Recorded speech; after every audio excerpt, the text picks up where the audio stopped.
Morning, Dr. La Peña. Good morning. Good morning, Billy, Dr. Cabello. I cannot start my video because the Yes. host. Okay. Yes. Let's see if Feb can help us here. I note, Feb, are you on?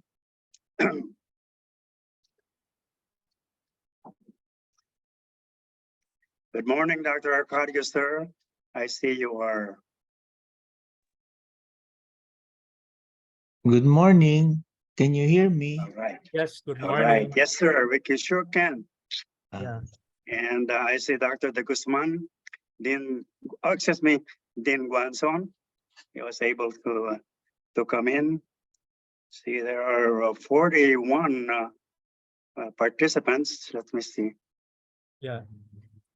And I see Dr. Cueto. Good morning, sir. Good morning. Morning. Yeah, good morning. Bing Lamin. Bing is there. Hi, Bing. Good morning, Bing. Oh, then Hi, sir. Maglino. I'm here, sir. Dr. Maglino is there.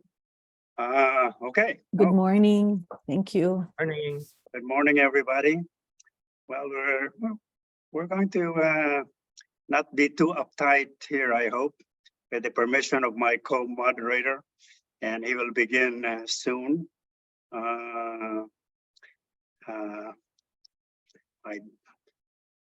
So Dr. La Peña,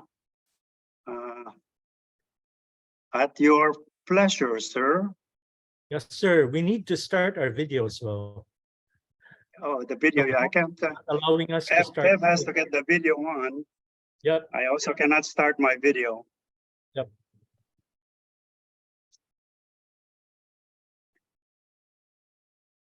Yes, you cannot start your video because the host has Yeah. stopped it. Dear host, please enable. On it po. There you go. Ayaw pa rin.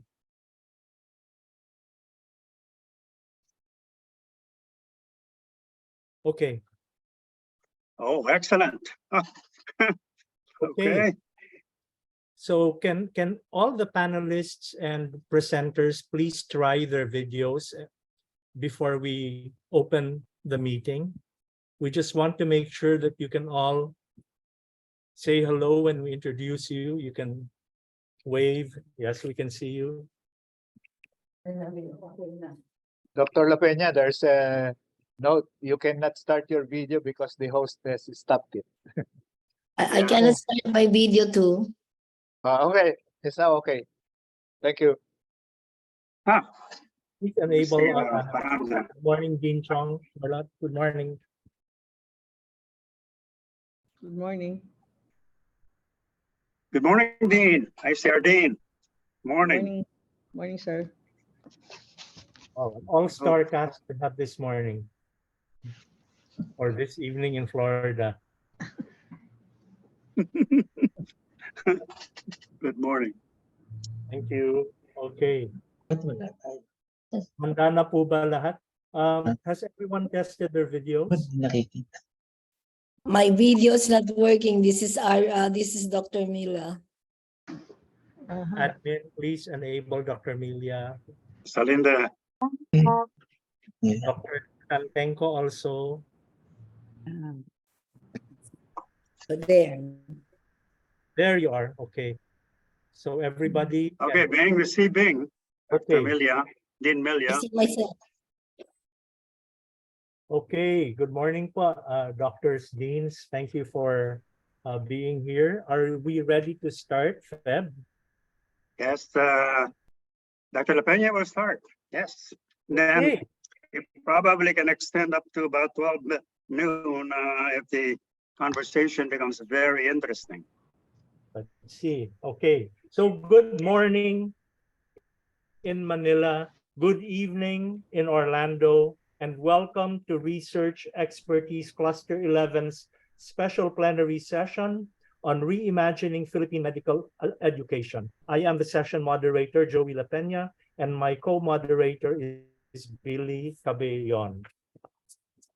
Good morning to all that are in the Philippines, and good evening to those listening to us in the United States.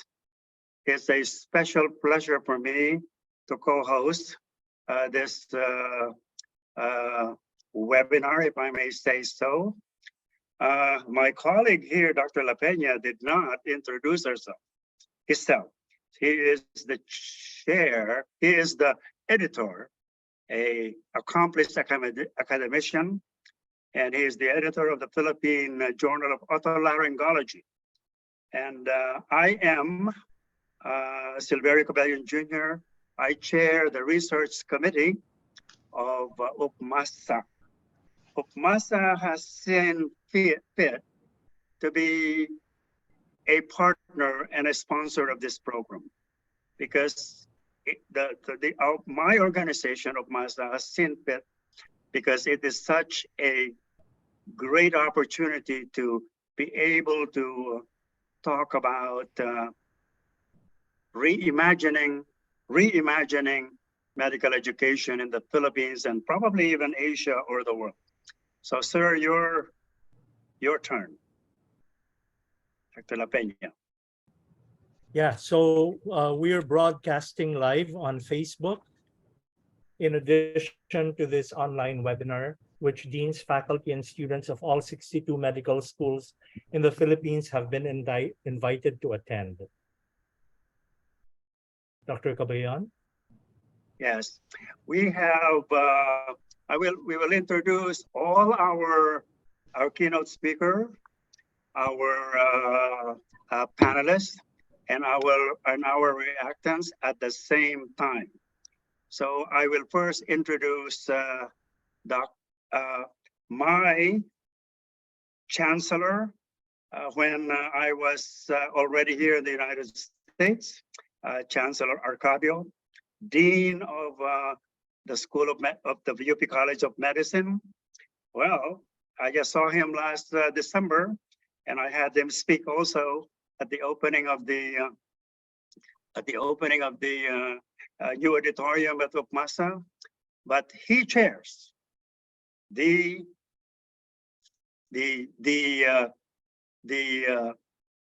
Philippine. Let me see if I can read this right. He chairs the Association of Philippine Medical Colleges, so at the highest authority of medical education.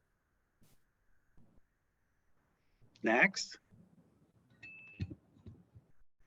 It's my pleasure to introduce our first presenter, representing the oldest and traditional medical educational institution, the Royal and Pontifical University of Santo Tomas. Next slide, please. Next.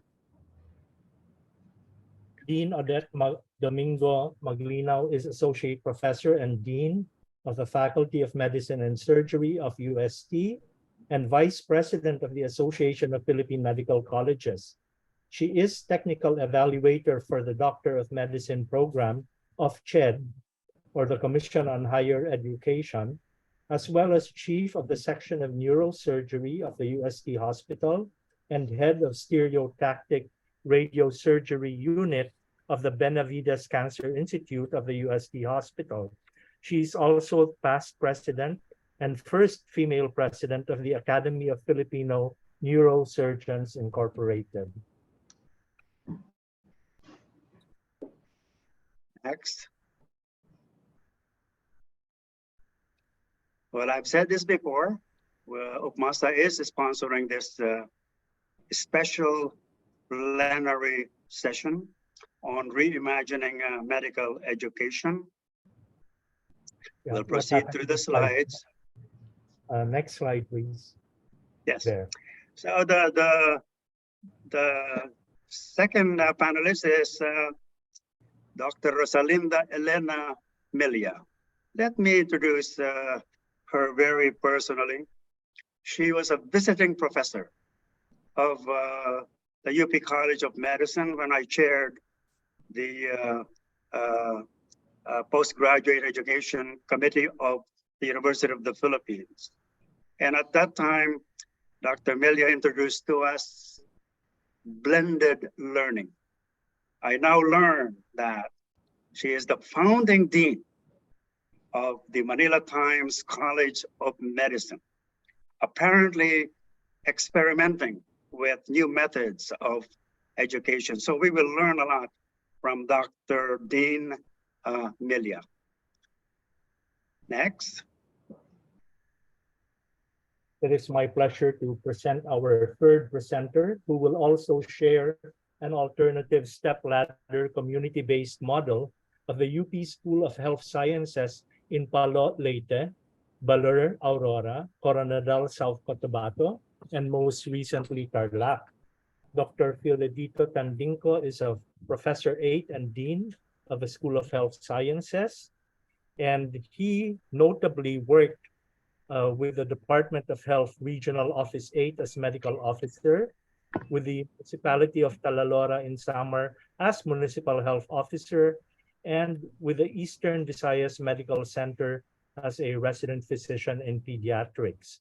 He also briefly served as health and nutrition specialist of the Visayas Program Office of Plan International in 2009. Next. Well, the next panelist will be Dr. Jose Cueto Jr. I have just been reading the newspapers that Dr. Cueto is in a conversation with the Secretary of Health with regards to nurses. But we are especially honored today to have Dr. Cueto because he is the chair of the PRC in the Philippines. So it will be very interesting to hear from Dr. Cueto. Good morning, sir. Next. Our second panelist is Vice President for Academic Affairs of the Cebu Doctors University, as well as concurrent Dean of the Cebu Doctors University College of Medicine. Dr. Enrico Gruet is also chair of the Central Visayas Consortium for Health Research and Development and chair of the Cebu Doctors University Hospital Research Ethics Committee. He was president of the Association of Philippine Medical Colleges Foundation from June 2005 to May 2006.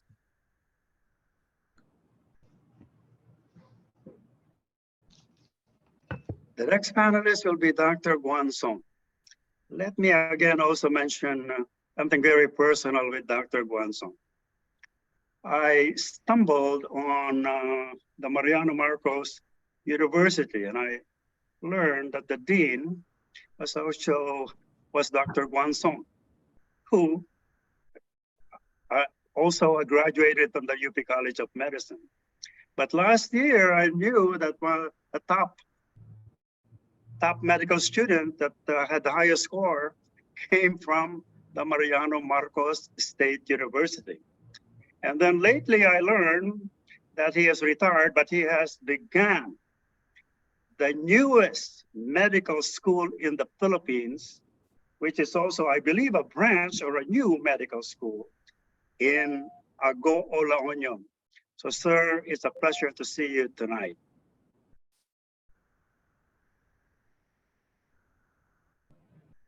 And last but not least, our fourth and youngest panelist was the most outstanding MD PhD graduate of the UP College of Medicine in 2022. I am personally very happy to introduce my mentee, Lads, Dr. Lads, as we call him, who we recently also inducted as an associate member of PAASE. So this is his inaugural presentation in PAASE. And he actually is very modest because his CV already contains a lot more than we can put on this introductory slide. But it's important to note that he is currently conducting molecular and clinical studies in obstetrics and gynecology, maternal fetal medicine, and infectious and tropical diseases. All right, so that is our speakers and panelists. So, sir, We we'll have turn over the. one more for you to introduce. Last but Oh, not least. excuse me. I'm going to be in hot water here because. But this is my dean, Yes. Dr. Charlotte Chong. We're expecting her in the United States next week. But Dean Chong is, of course, the Dean of the University of the Philippines College of Medicine. About a month ago, she was just coming back, I believe, from Europe. And I said, we needed somebody to operate on the skull base. And lo and behold, I believe the Dean had not even taken any rest. And they operated with the director of the Philippine General Hospital. Of course, Dr. La Peña is also an expert in this field. So the Dean and a couple of Dr. La Peña and Dr. Chong, stalwarts of otolaryngology of the Philippines. Ma'am, good evening. We'll have you synthesize what we are going to speak of today. So I believe let's proceed with the program. It's about 10:33, and go to the meat of what we're going to accomplish this evening.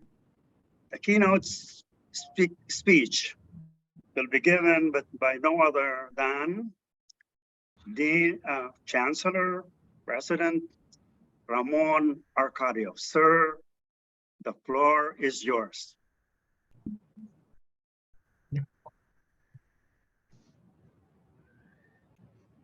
Good morning to all. I would like to thank the organizing committee led by Dr. Cabellon and company for inviting me to talk during this symposium. Wala na. Ayaw. Yes.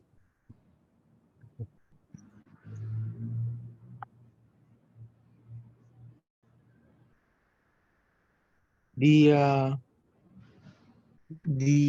general theme of the PAASE conference is reimagining the training of the 21st century STEAM workforce. And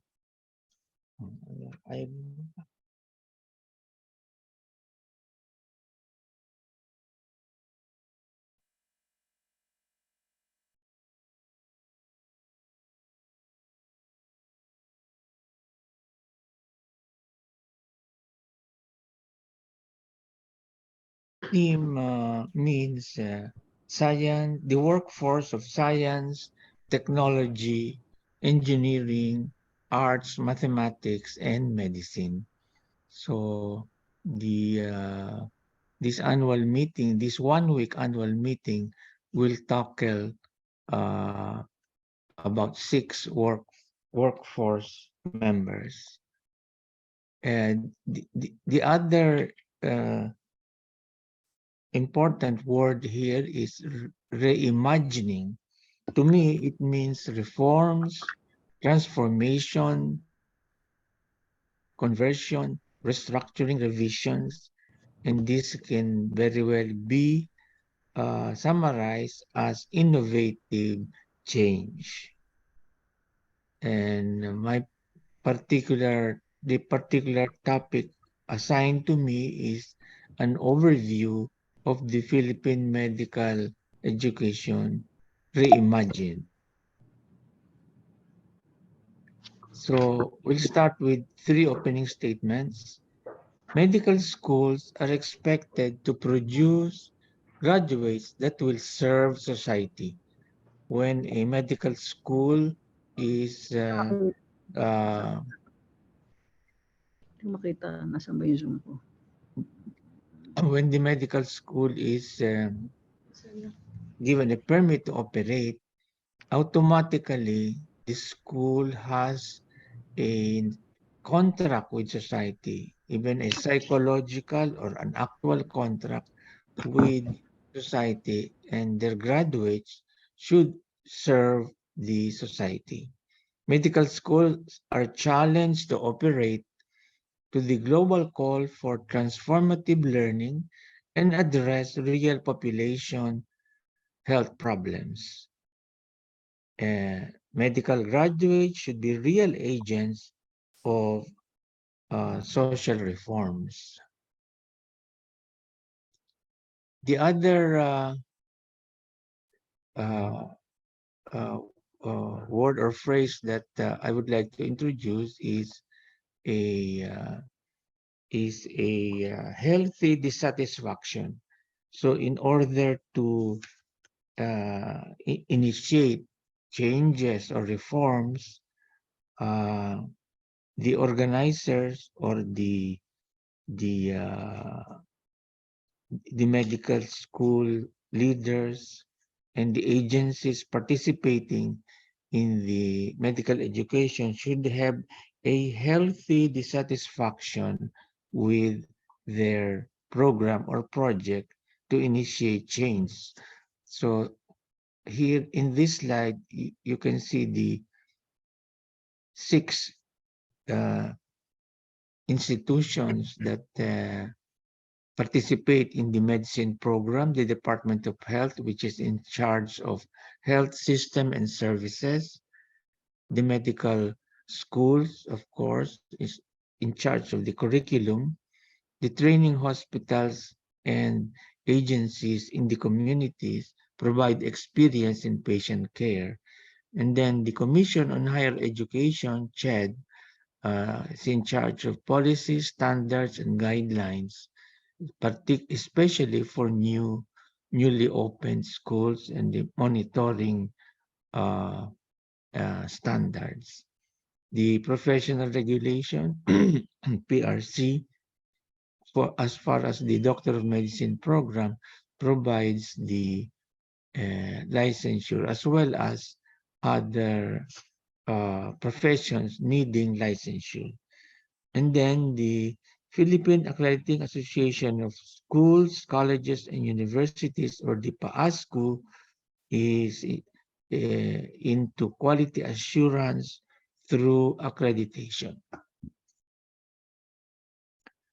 Well, the Department of Health is following the provisions of the law, universal health care, and the foundation of which is primary care system. So we are in a primary care system with primary care services to be provided by the Department of Health and the local governments in the cities and the provinces. So the universal health care coverage involves all Filipinos, and then the coverage is population-based or individual-based. Financial coverage is by PhilHealth, and the quality of care is attended to by its licensure and its accreditation and training. The primary care services will be enhanced by the activities of licensing of the facilities and accreditation by PhilHealth and the certification of primary care health workers. The primary health care workers involve not only medical doctors, but also nurses, pharmacists, and other healthcare workers. And very important is the registration of every Filipino to a primary care provider of choice. And since we are reimagining, perhaps this one has to be reviewed well because Filipinos have been used to choose, they want to choose the particular doctor they want to consult. But the IRR of the universal healthcare calls for registration of the Filipino to their primary care provider of choice. The medical schools, hospitals, and community agencies, they are in charge of the curriculum. It is important that there are 66 medical schools, 120 level 3 hospitals, which means that in these hospitals, the major departments are accredited: medicine, pediatrics, surgery, and OBGYN. At the present time, we're using only 84 out of the 120 hospitals for the use of the interns, for the training of the interns, and also as base hospital for hospitals for clinical clerks and undergraduates. There are still 349 level 2 hospitals. And in the communities, the health centers and other local government and private facilities are available.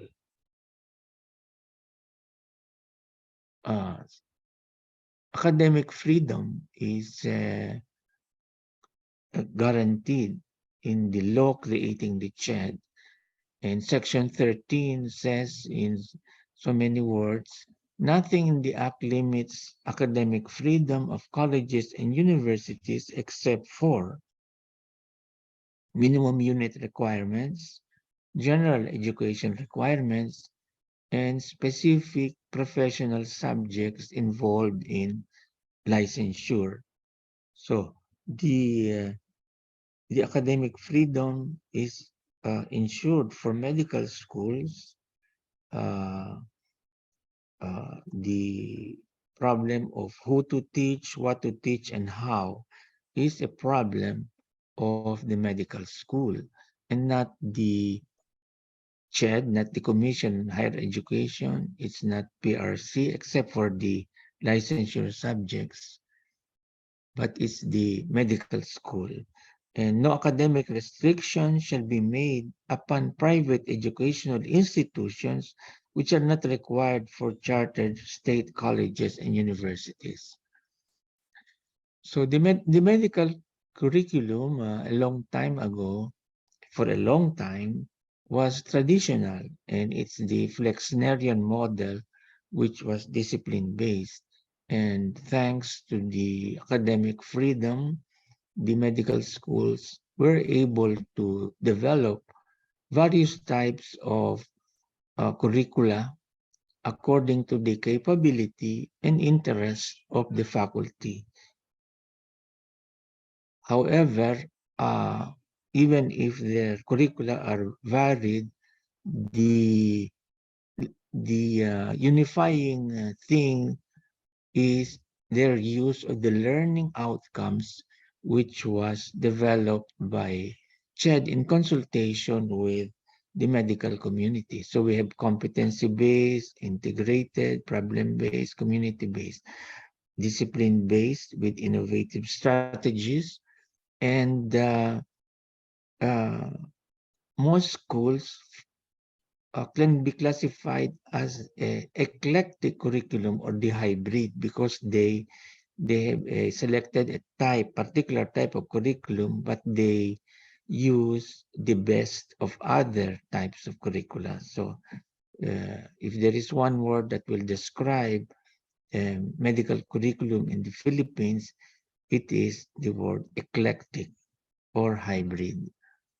The Commission of Higher Education, as I said, will be in charge of policy, standards, and guidelines. And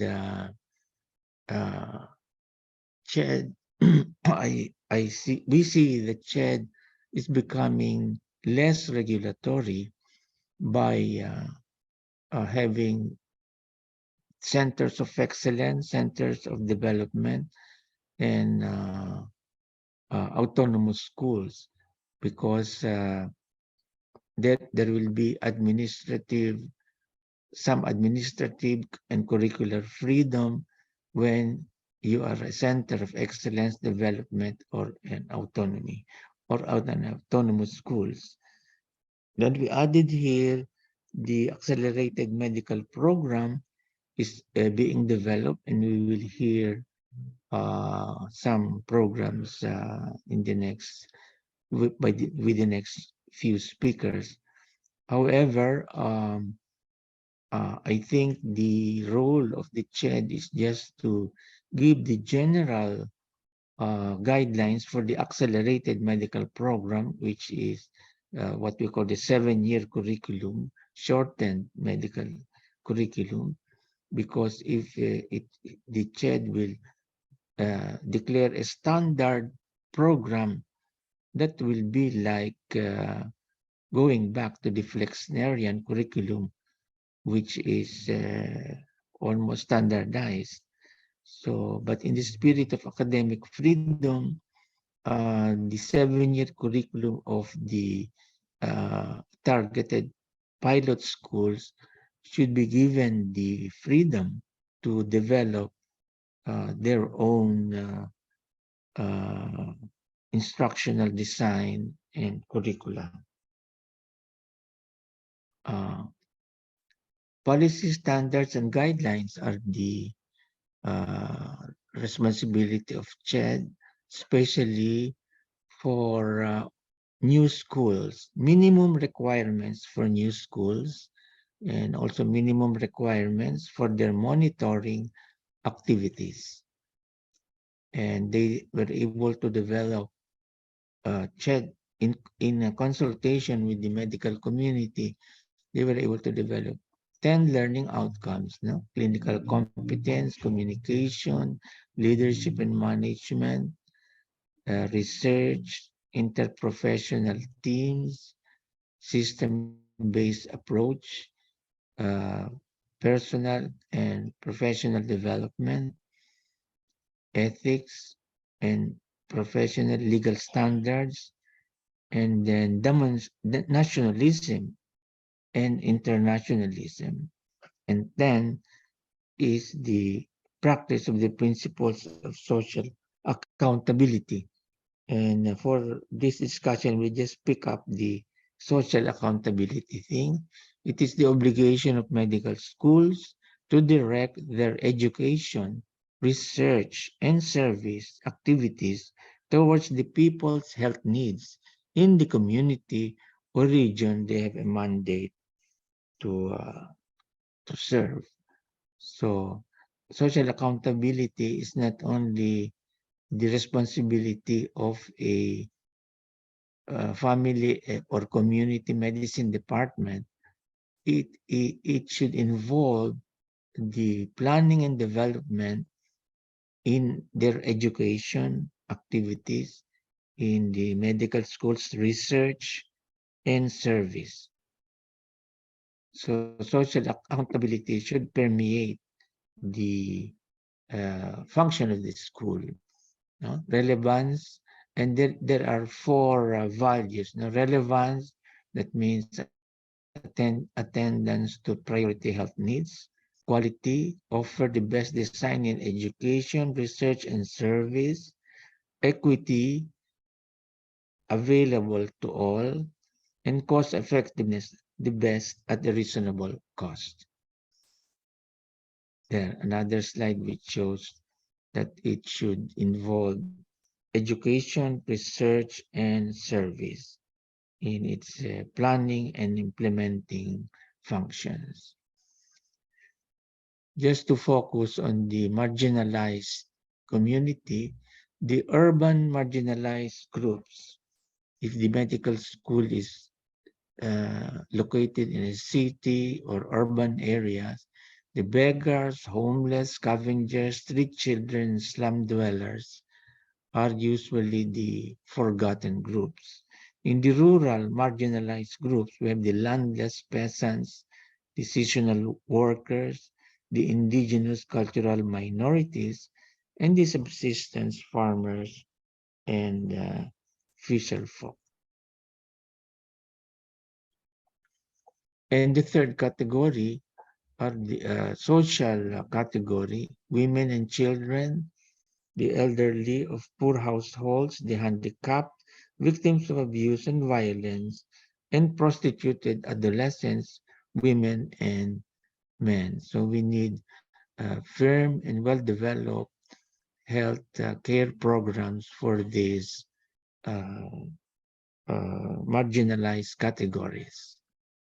The Professional Regulation Commission, specifically the Board of Medicine, is in charge of licensure, and they have started to improve the quality of the examinations by following a table of specifications which is developed together with the medical schools, the examination blueprint, no, and syllabi. The results of which are also used by CHEDs to regulate the schools, warning, probation, phase out, depending on the licensure results. And the second important function as far as the MD program is concerned also is the CPD, continuing professional education, which at the moment only counts the units you have attended, but eventually the reforms should include assessment of their instructional design and curricula. There are so many, though, of the specialties and subspecialties that offer short courses all throughout the year. And lastly, the Philippine Accrediting Association of Schools, Colleges, and Universities, PAASE, as the medicine arm of PAASE, the Medicine Commission, has been accrediting medical schools for the past 23 years, the sole accreditor of medical schools. And recently, it was given recognition by the World Federation of Medical Education. And incidentally, only graduates of accredited schools will be accepted by the ECFMG if they plan to take postgraduate courses in the United States. So we have opened the doors of PAASE to all the schools who would like to be accredited so that their graduates can take postgraduate education abroad. So just to emphasize that PAASE's definition of quality is using outcomes-based strategies. The school meets minimum standards, achieves high-level standards, implements the vision, mission, goals of the school, and responds to the expectation of stakeholders, the students and their parents. And it is through accreditation. Quality assurance is done through accreditation. And this attests to the quality determined upon an external review of a program which meets certain standards for a designated period of time. Accreditation enhances the school's credibility and reputation. At the moment, nationwide, accreditation is a voluntary activity. So this one just summarizes the quality assurance process for a new private school. They have to get a permit from CHED from a government school established by their Board of Regents. They have to get a compliance certificate that they are also observing the standards.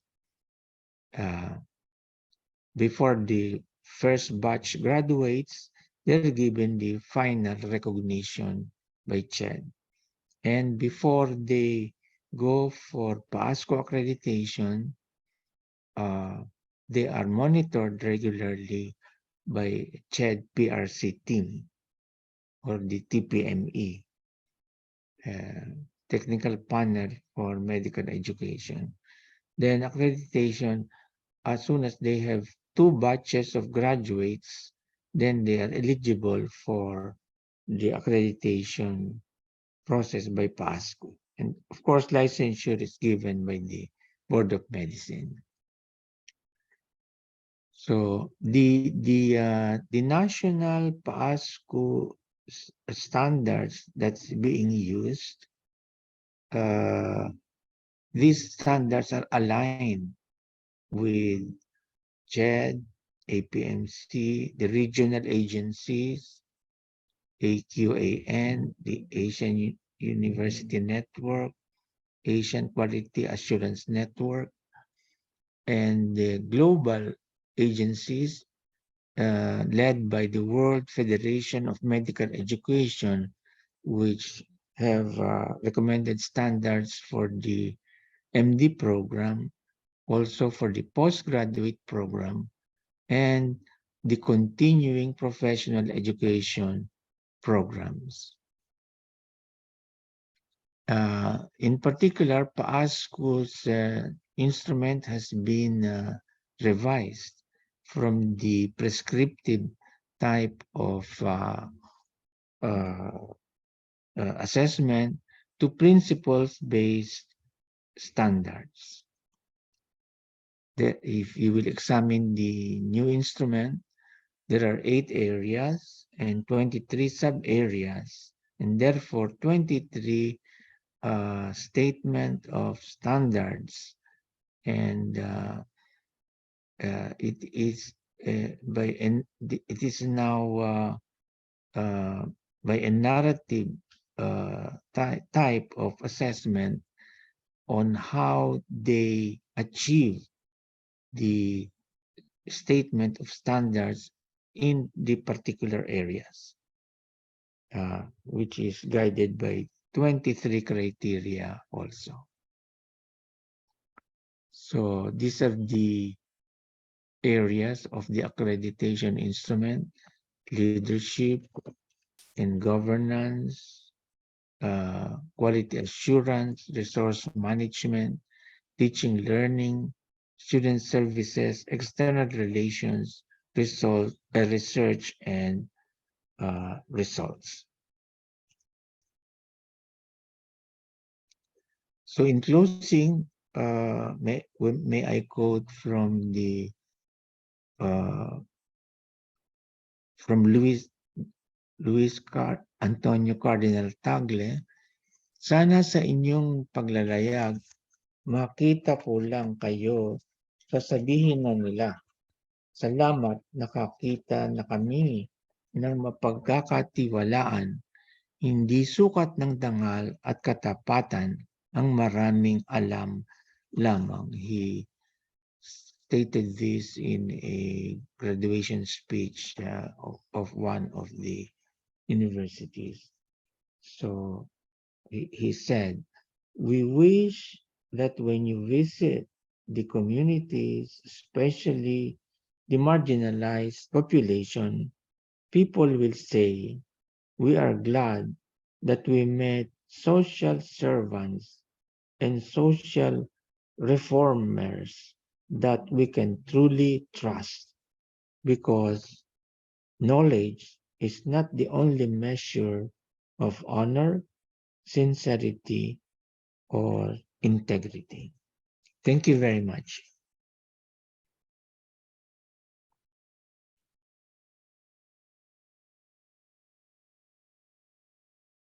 Thank you, President Arcadio. Thank you very much for a very insightful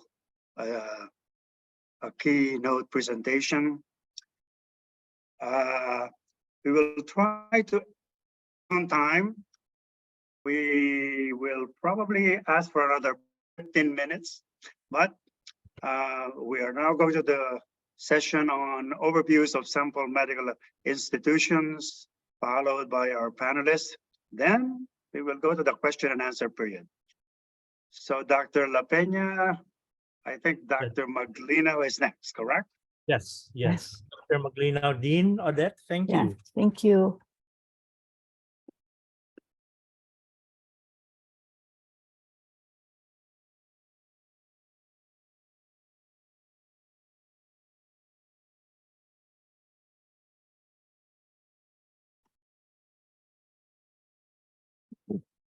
A pleasant morning to all.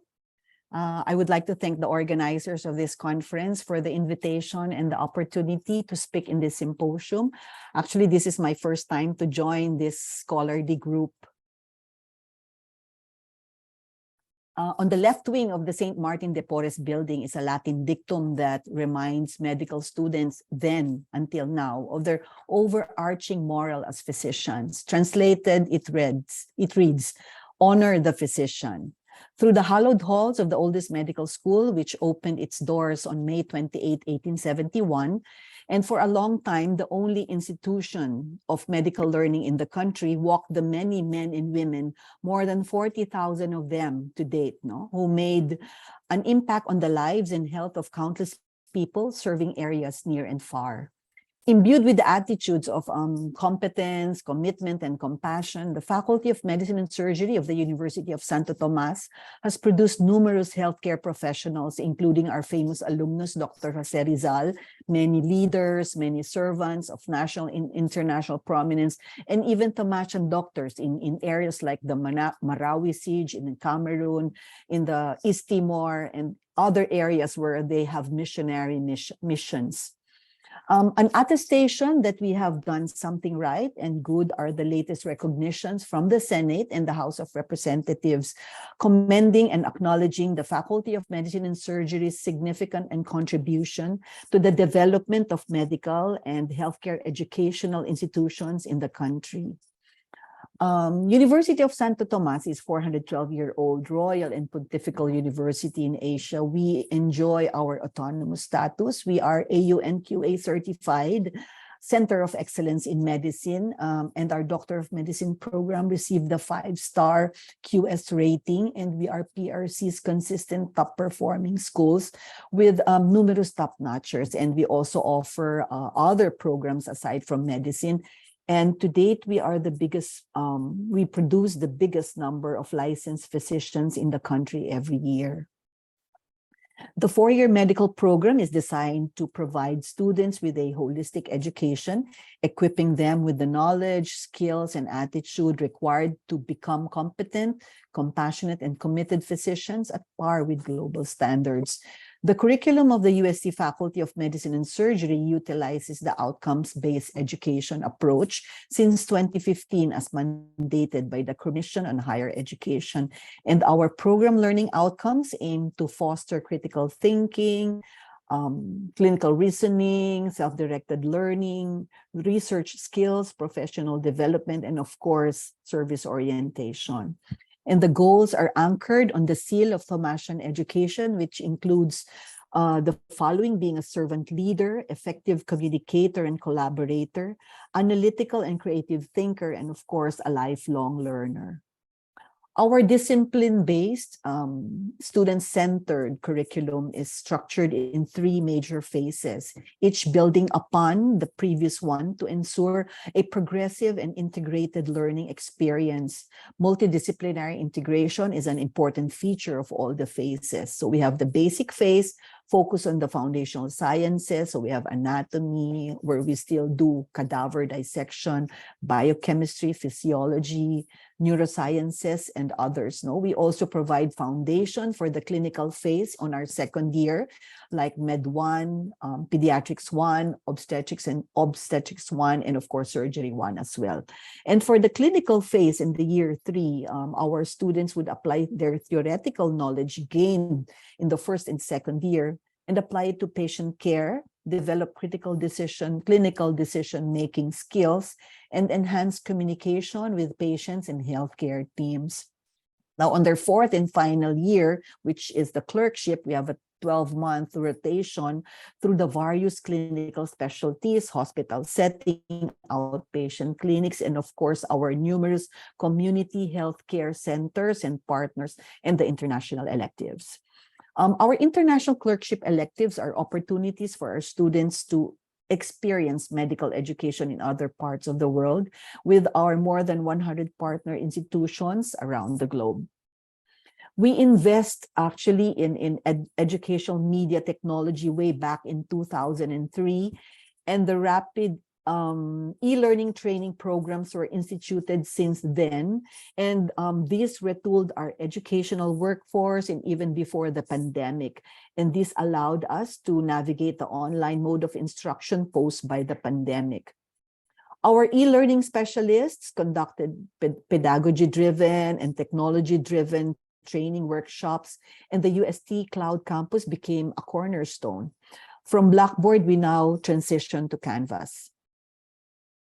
Allow me to give some highlights. So we still remain discipline-based with innovative strategies.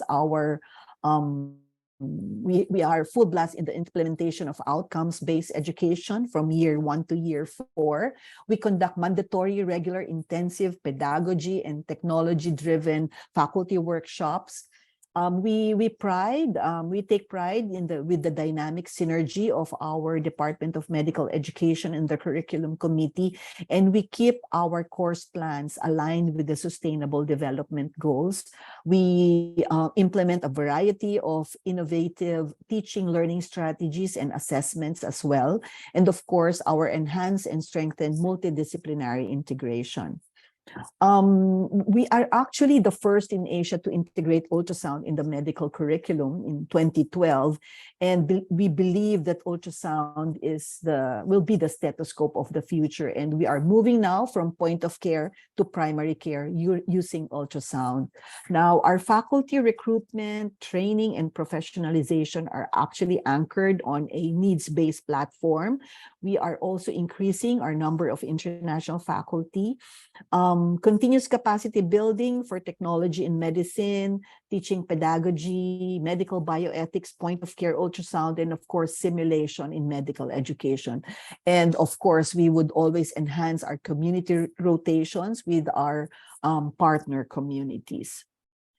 Curricular reforms have always been top of the mind for the administration and faculty, though we keep our time-tested, effective traditional strategies for teaching and learning. But here are some of our innovative teaching learning strategies we implement in the basic sciences and in the clinical sciences as well. So for our assessment, student progress is evaluated through a combination of written examinations, practical examinations, clinical evaluations, observations, and feedback.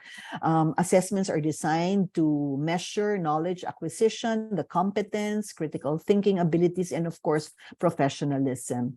A comprehensive examination is given at the end of each year level, and of course, we still maintain and give our revalida, the culminating assessment exercise, which we have been doing since 1877.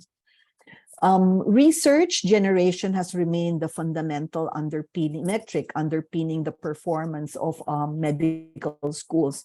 Our senior medical students, the students alone generate an average of 100 scientific research articles every year.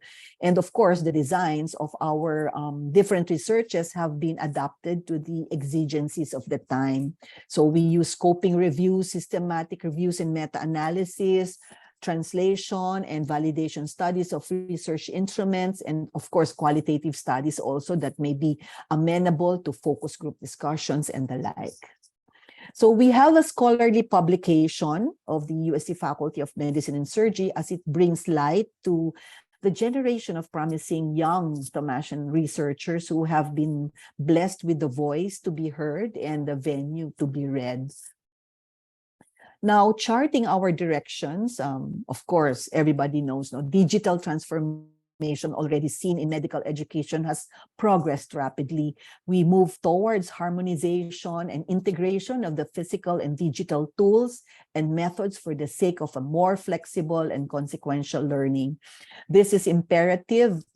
So thus, it is quite imperative to create an environment that would foster a balance between technology and inclusive pedagogy.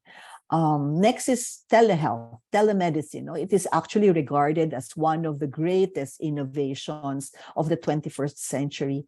Hence, I think it's valid to emphasize the value of creating a separate curriculum for health informatics in the undergraduate medical education program, as there is a need to upskill and reskill our physicians in all things digital.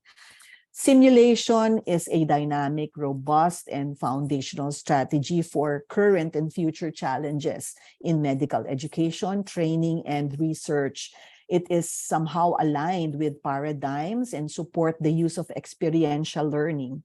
This pedagogical approach is currently the main tool used in training of healthcare professionals. Also highlighting the importance of internationalization, in internationalization of medical education, because new technology would offer many opportunities for international exposure. Now, learning for life, these are the massive online open resources or open courses. It's actually the game changer in online education. So it would actually expand the limitation of the existing curriculum and widens our global perspective. And lastly, artificial intelligence. It's very AI is, you hear AI everywhere, and it is actually the backbone of clinical decision and support system, data analytics in real time. Though a number of questions would definitely arise. Are we prepared for this? How will this impact medical education and training? And will there be a need to revise the medical curriculum? Redevelopment and new infrastructure come into the equation as well. Our 66-year-old medicine building has gone through redevelopment, now housing state-of-the-art laboratories and facilities, and of course, new learning spaces. And also our soon-to-be completed, the Faculty of Medicine and Surgery, Simulation and Research Building.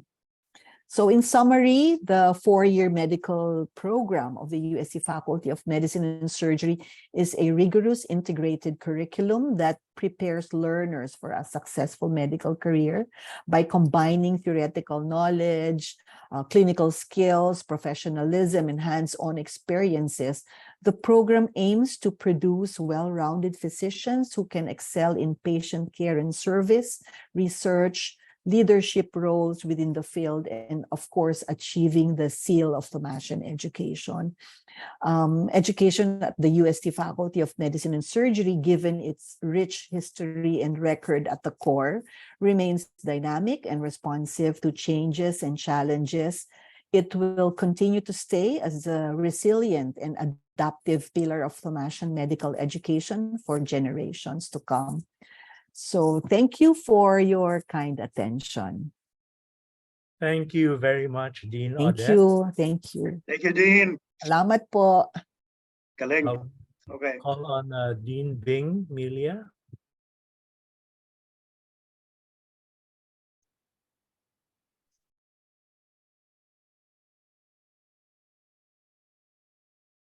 Hello, how are you? Can you hear me? Yes, we Yes. can. Okay, I'm just trying to put on my slides. Okay, there I go. I'm a very happy person today because I see all the stalwarts and the leaders in Philippine medical education. And for our school, which is barely 2 years old, I'm beginning to feel I'm a dwarf under the soil trying to sprout out and show you what we have done for the past 2 years. We are the 56th medical school, and I came back from hibernation. I have been in the States for 20 years, and I was invited by the Manila Times College of Subic School of Medicine to put together the medical school. And at the time, I was already doing blended learning with the UP College of Medicine, as Dr. Billy Cabellon has said, and Dr. Cecil Bergman then gave me an UPMASA scholarship. It came in at the same time. So what I did really was work on Manila Times and try to, whatever I lectured to the people in UP, I practice at Manila Times. So this is the school. It's in Subic. It's at Kalayaan Avenue. Truthfully, I haven't been there because of the COVID. So I will be there in August. And it's still another innovation because, as you can see, I am not the dean, I am the founding dean, but I work things virtually. So that's one innovation we are doing. So our main vision is to be the leading center of medical education and innovation in the global community. So what are we doing? Okay.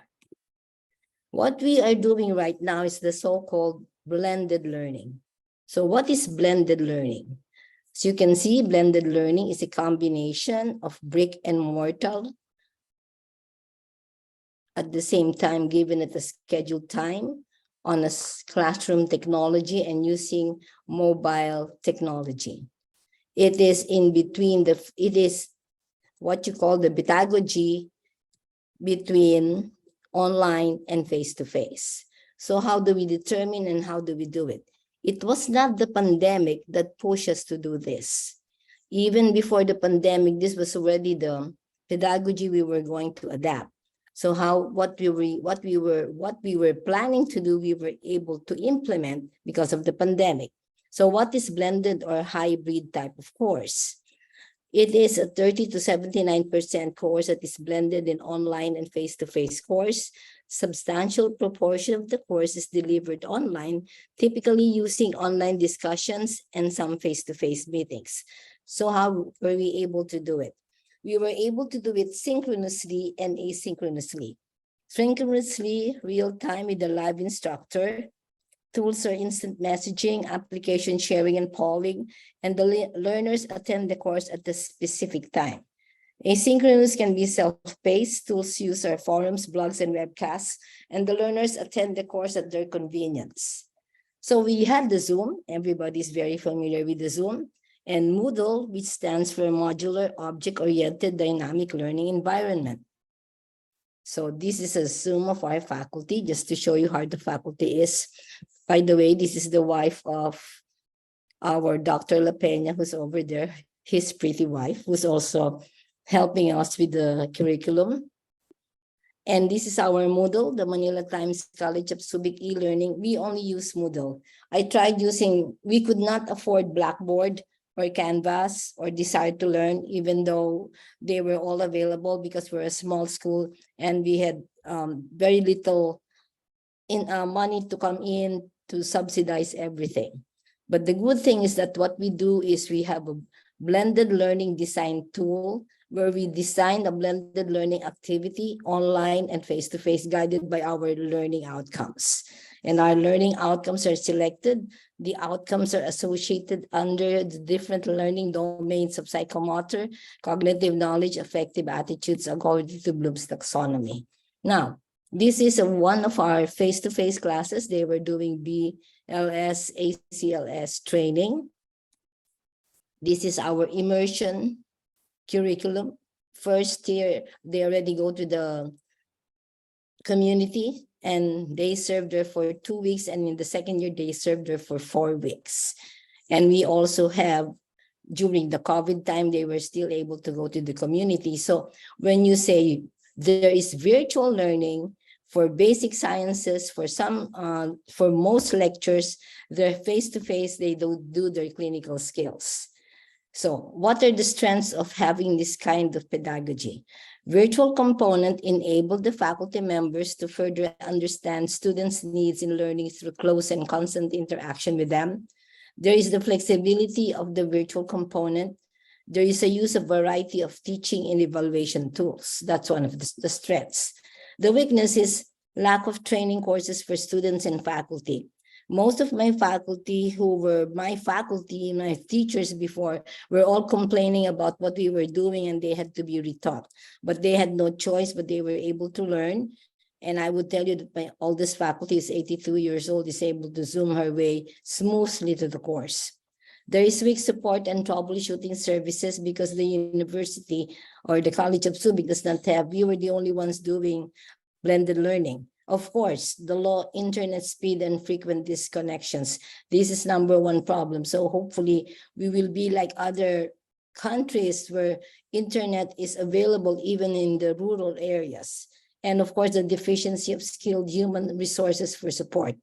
I was just very fortunate and still fortunate up to now to have an IT who is already very well groomed in doing Moodle and all the Zoom, that he can help most of the faculty because that is where the difficulty is. The students have no problems doing Zoom and Moodle because these are the millennials. Opportunities, it's very user-friendly. The threats, there's resistance of the lecturers to use the virtual component. The development of virtual education required learning of new skills, especially for the faculty. And of course, the non-compliance with principles of copyright and intellectual property of electronic contents, and the need for an e-learning center to provide supportive infrastructure and services essential for development. Now we have an equivalency chart. I can share this equivalency chart with you, wherein the contact hours, whether you're doing it synchronously or asynchronously, there is a one-on-one manner of computing how many lecture hours to one video, to one PowerPoint, and everything else. We also use it in communication and class participation, like the blogs, the polling, and everything. Other learning activities where we use a visible body in anatomy, and they were able to do dissection of anatomy virtually. And of course, the important thing that we're still doing and we'll have to do will be the assessment.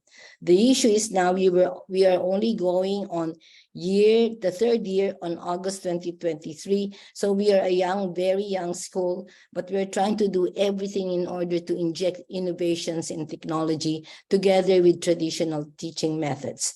As the earlier speaker talked about artificial intelligence, we're very lucky that we have a Bachelor of Science in Artificial Intelligence. We have a dean coming from Harvard who is also willing to teach the faculty of how to use artificial intelligence, all the ChatGPT and the other things that we can do. So that is the very brief thing that we are doing at Manila Times College of Subic School of Medicine. And if you have any questions later, then I can entertain them. Thank you very much. Thank you, Dean Ding. Thank you.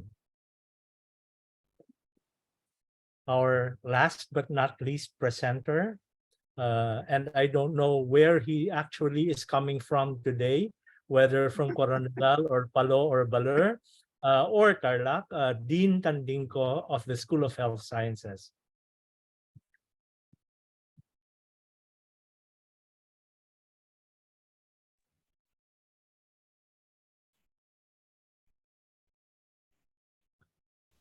Hello, everyone. Doc, I'm in Manila, actually. Oh, you're in Manila. Okay. I attended the Dean. yesterday. Better internet in Manila, Dean. Oh, nga po. So, hello, everyone. May I introduce to you the UP School of Health Sciences. So, I have an outline of my presentation. I'll provide a brief history and vision of the School of Health Sciences, the SHS curriculum, and finally, some evidence that the SHS strategy works. So the School of Health Sciences is a degree granting unit of UP Manila, and it was founded in 1976 as the Institute of Health Sciences in Leyte, primarily to provide manpower training directed towards rural practice, because at that time the definition of underserved area was rural areas. And so our current vision is SHS as a relevant center of excellence for innovative health human resource development for the attainment of health for marginalized Filipinos in the context of nationalism and globalization in the 21st century. These are our campuses. We have the main campus is in Palo Leyte, and we have extension campuses in Coronadal, Baler, and Tarlac. But the medical program is only in the main campus in Leyte.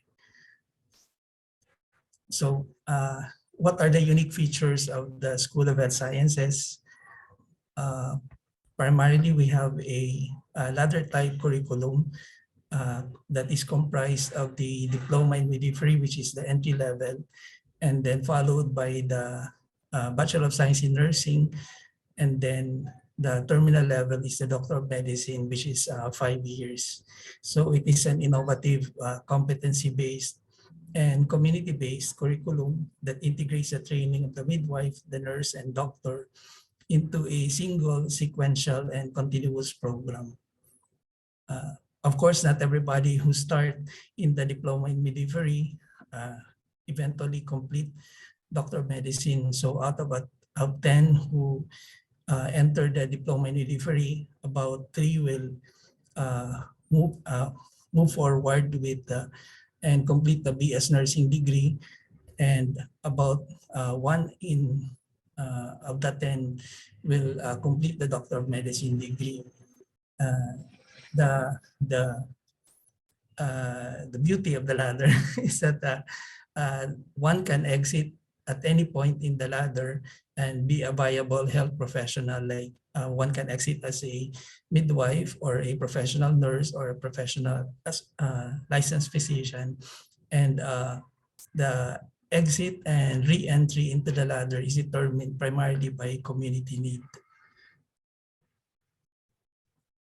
So our medical program is fully compliant with the CHED Memorandum Order number 18, series of 2016, and the learning outcomes are actually threaded from all the way from midwifery to nursing and finally to Doctor of Medicine. So for instance, the learning objective 1 is about social accountability, nationalism, and dedication to service.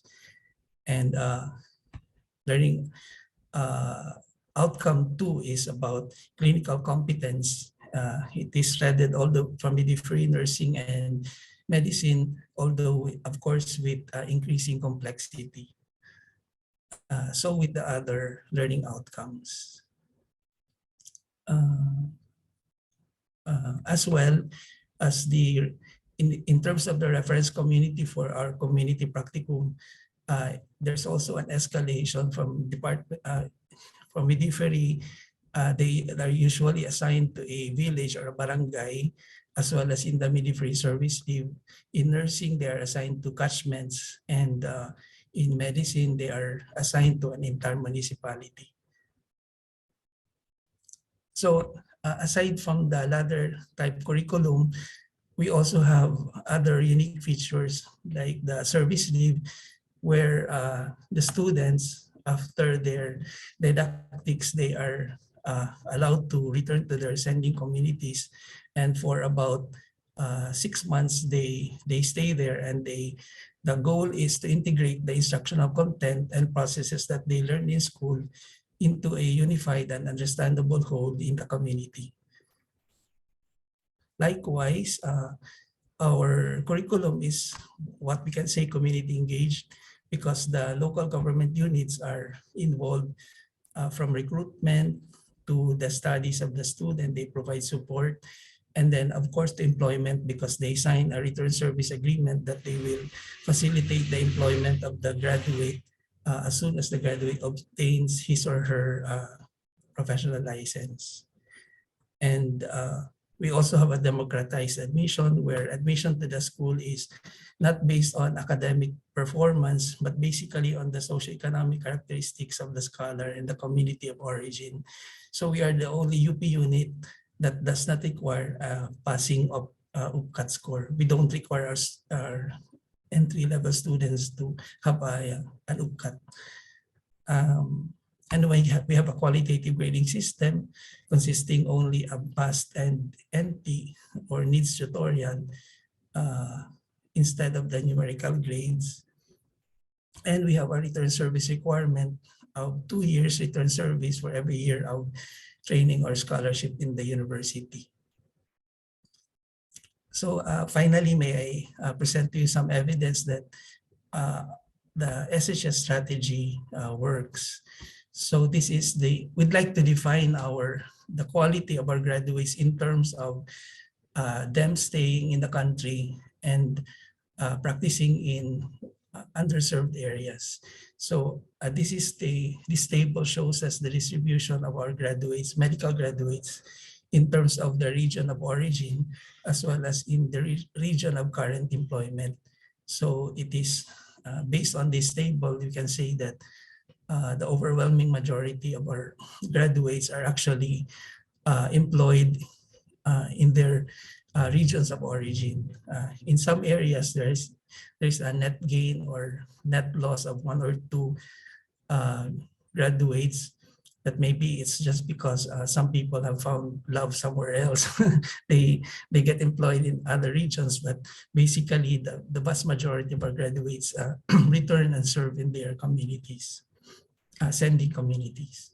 So this is the distribution of the medical graduates in terms of employment, and large proportion actually there's only 3% of our graduates are actually abroad. So that means 97% have stayed in the country, and about 83% or 8 out of 10 of our graduates are in the government sector, particularly as municipal health officers or DTTB doctors, or some of them gone into are employed in district hospitals, level 1 and level 2 hospitals. And some of them are also employed in the non-governmental sectors like NGOs and international bodies like UNICEF. And just empirical evidence that the strategy works. So actually in 2015, the university itself commissioned a study to study the impact of the School of Health Sciences, because I don't know if, to be frank about it, what we thought at that time, because this was done in 2015, right after Yolanda, that the university was contemplating on shutting us down. So they wanted to know whether we were creating impact and it was worth continuing the operations of the school. And good thing the team that did the research found out that indeed SHS produced health professionals who chose to serve in the communities, and it continues to evolve to institutionalize primary healthcare and community-based education. And they recommended the transformative scale-up of the School of Health Sciences. This team was led by Dr. Erlin Sanan, Dean Mel Fachenza, as well as Dr. Carmencita Padilla. And another article published in the Medical Teacher in 2017 found out that SHS medical graduates fulfilled the key aim in their socially accountable institution to develop a health professional workforce willing and able and have a commitment to work in underserved rural communities. So with that, I think that's about it. Maraming salamat. Thank you, Dean. Thank you, Doc. By the way, congratulations on 100% on the Philippine nursing exam. Thank you, Doc. Thank you also for the UPMASA support. So now we go to some of the big names in medicine. Dr. Cueto, sir, the floor is yours. Yeah, thank you very much, and good morning, and then good evening to those who are based in the US. Let me thank the PAASE and the UPMASA for inviting me to be one of the reactors. And first, I would like to thank my former professor, Dr. Ramon Arcadio, for his presentation, and of course, our 3 presenters for as models for medical institutions. First is that I like what Dr. Arcadio mentioned about social accountability and the parameters of social accountability. And of course, this was reinforced by the presentation of Dr. Filedito Tandinco of social accountability, nationalism, dedication to serve, and the I think proof of the effectiveness of what he has been doing as reflected in the study led by Dean Erlin Sana of the UPNTTC with 3,481 since 1976, and many of them, 95% of them, serving in geographically isolated and depressed areas. So I would like to start by sharing what Dr. Maria Rosario Vergeire stated regarding shortage of physicians, that it will take 12 years for the Philippines to solve the shortage of physicians. Well, 23 years to solve the shortage of the physicians.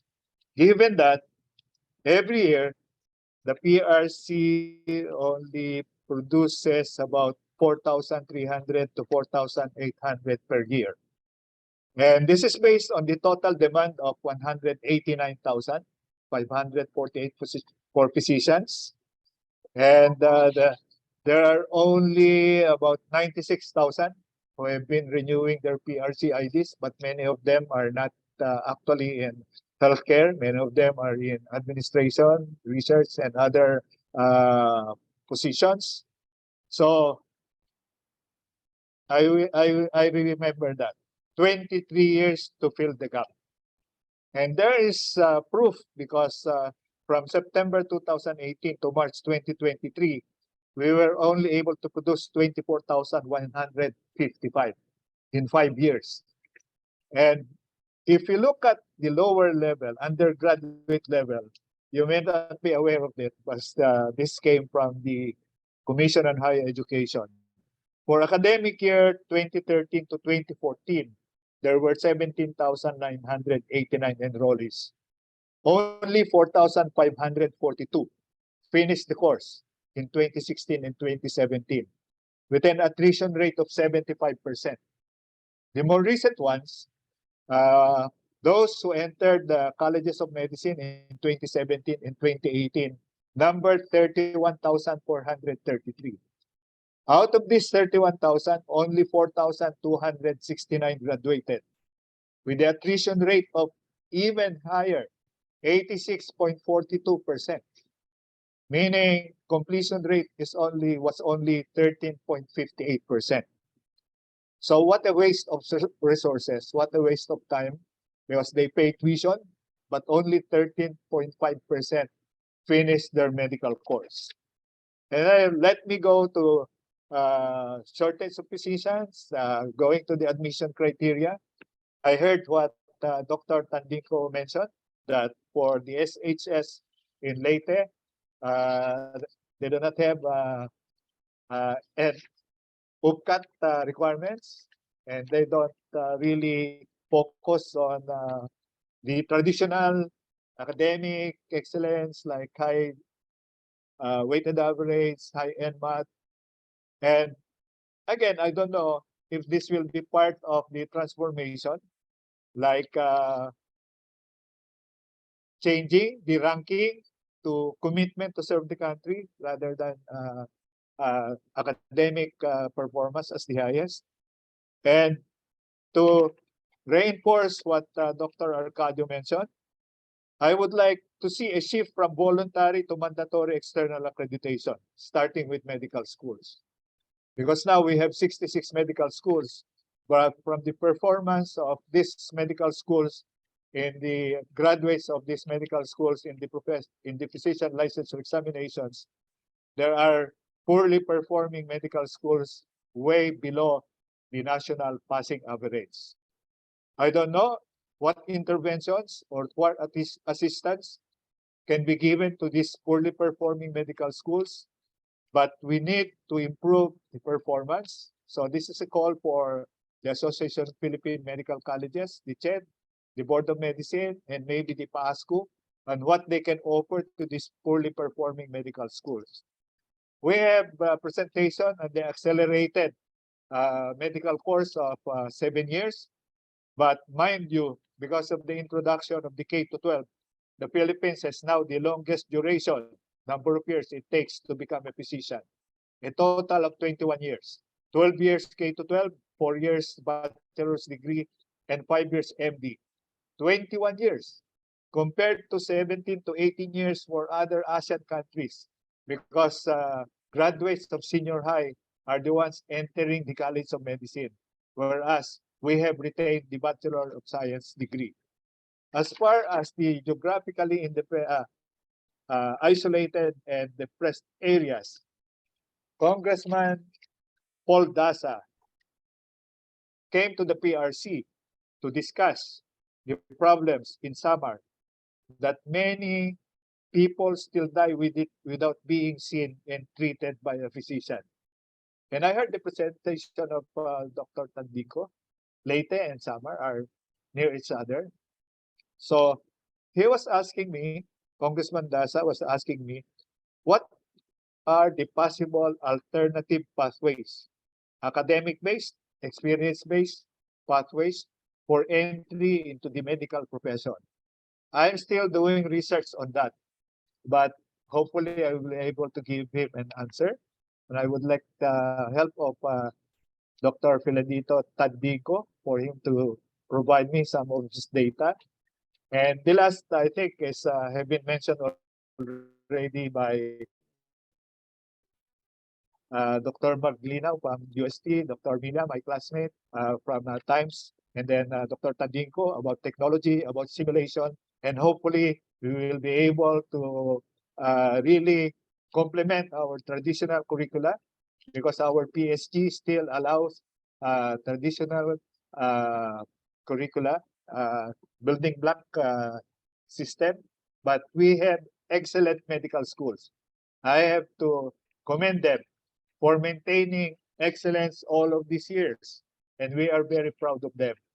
But I'm worried and I'm alarmed at the need for help or assistance from the poor, what I would classify as poorly performing medical schools. This comes from my perspective, from my 6 years in the Board of Medicine and 6 years as a commissioner of the Professional Regulation Commission. Thank you very much for this opportunity. Thank you. Great. Thank you, Dr. Cueto, sir. Shall we have Dr. Tin Groet from Cebu to react? Yeah, good day to everyone. First of all, I'd like to thank the organizing committee for inviting me to speak in this forum. And I thank Dr. Ramon Arcadio and the other speakers for their presentations. In addition to the clinical competence that is one of the outcomes of a physician, two things come to mind: transformative education and lifelong learning. I think these are addressed by all medical schools in some way, but transformative education, as defined by UNESCO, is the teaching and learning geared to motivate and empower happy and healthy learners to take informed decisions and actions at the individual, community, and global levels. So some medical schools are able to achieve this in their curriculum to some extent, and some are not so focused on this. Lifelong learning is, of course, very important in medical education to train the graduates to continue their medical education long after they graduate from medical school. So some reactions, I'll include Dr. Arcadio in my reaction. Dr. Arcadio, thank you very much for your presentation. The accelerated medical program that is being developed by APMC or CHED is very laudable, so that the applicants will finish the medical program in a shorter period of time. I'm just worried that this might result in graduates who are focused more on individual rather than community and global concerns. Shortening the curriculum to a total of 7 years for medicine might result in the graduates focusing on the knowledge rather than the attitude. Okay, and these graduates might feel and act privileged because of the strict standards that they have to fulfill before being accepted into the program. But even with that, I still feel that there should be an accelerated medical program, which is already present in UST and UP and some other medical schools. Thank you also, Dr. Dean Maglina, for providing us with the detailed description of the UST Doctor of Medicine program. Being the oldest medical school, you have developed your medical curriculum to achieve your vision and mission and your future directions that are influenced by the prevailing situation. So I hope that the audience, other medical schools listening to this symposium, were able to learn a lot from your presentation. Dean Rosalinda Mila, thank you also for your presentation. Thank you for your description of your blended strategy for medical education, presenting its strengths, weaknesses, opportunities, and threats. These are all very helpful to other medical schools that are looking into implementing or improving their own blended strategy. And finally, for Dean Tandinco, I commend the UP Manila School of Health Sciences for their efforts done to address the health delivery concerns of the country. Your curriculum specifically addresses the lack of health delivery in marginalized communities. And your community-based curriculum is commendable. The graduates are able to have the experience of a midwife, a nurse, and a medical doctor. Service to the community is integrated, and therefore the medical graduate knows the problems of the community and will be able to improve the health situation, formulate strategies to improve the health situation.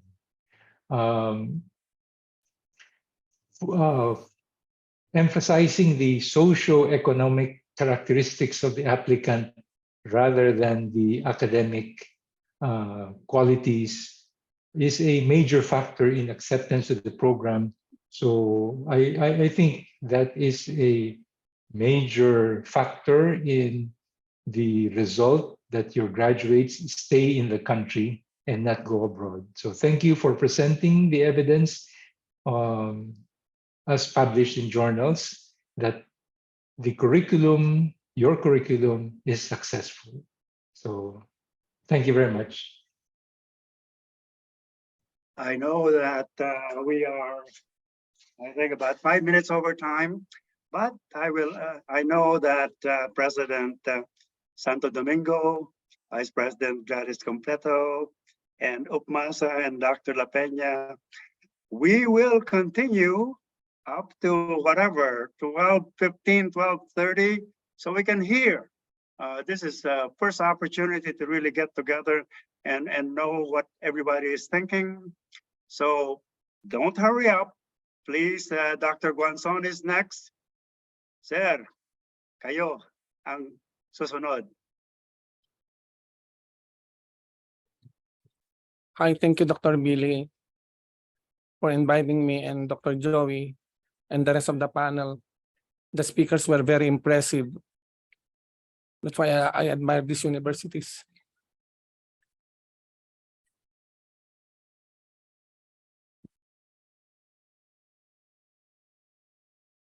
Now, I would like to comment on the role of LGUs and the local community leaders. My experience is based as one of the former deans of MMSU that's in Batak, Ilocos Norte, of which Dean Cueto, Dr. Cueto was our inaugural dean. So I am now currently connected with Don Mariano Marcos, but in fairness to MMSU, my experience from them is the one that I'm going to talk about. When the pandemic set in, the problem was non-face-to-face meeting. So we had to rely on online learning. As what the previous presenter said, even went to blended. The problem we realized in our community was, since this is in the province, most of our students are not well off or have problems with socioeconomic bearings. So when we had this problem, how to deliver online or internet online learning, we had to talk, the president of Dr. Agrupis that time talked with the local leaders of mayors of towns to provide a venue for students of MMSU where they can access Wi-Fi for free and be given a space where they can attend school, because they cannot go to the school because of the pandemic. And some of them, the congressmen, the mayors, and even the governor, offered their buildings for students who don't have access to Wi-Fi. And even those without the laptop or cell phone, they were given by these leaders. It was very difficult.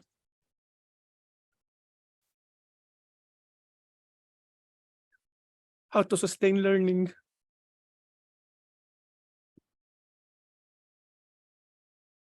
For students without the necessary equipment or gadget, much more those without even load. They even ask their professors, "Sir, I cannot join."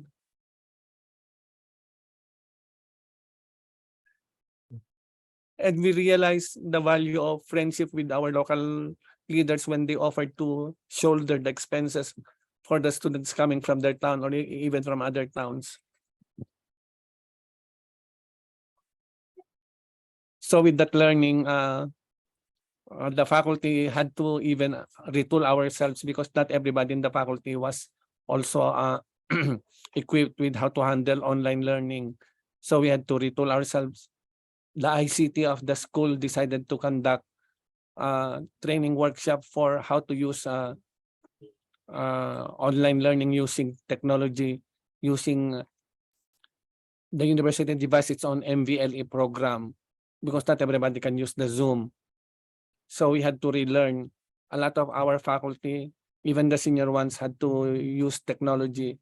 And that is something that really impacted on me, that we really need to teach even our faculty how to use technology. And then, of course, the social issue of the use of technology, because it entails financial considerations, especially for our students who come from the poorer sectors of our society. That's the one that was impacted on me very much. And we intend to translate this into a similar program in DIMSO, where we can learn from the experience of my previous university on how to get students who will have access to information or online learning with their gadget. So we will be asking them if they can provide, or their mayors, we can write their mayors or their local leaders to assist them when they enter med school. And that is something that I learned a lot from my previous university. Of course, I come from UP, where everything was also very, very cheap, so to speak.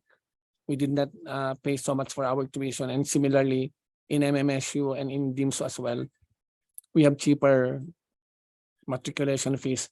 But what we must remember is the importance of technology and the connectivity that must be attended with it. And this entails financial consideration. Oh, I might forget. We asked, pardon for the advertisement, we asked Smart and Globe to offer free internet to our students, and they said yes, but it is offered only in the university. For some students who are nearby, we told them to come to a certain area where they can study. And then what happened was, later on, we developed this into our own online hub. We now have our online hub in the university where students can access free Wi-Fi and learn if they are not allowed to go to school because of pandemic issues or because of health issues. Those are very important ones, and there is still a lot to learn.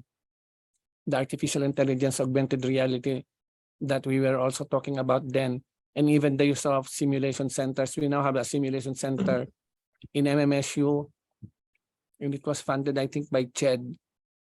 Because when you cannot see patients, how can you learn the skills? So the best was alternative method at that time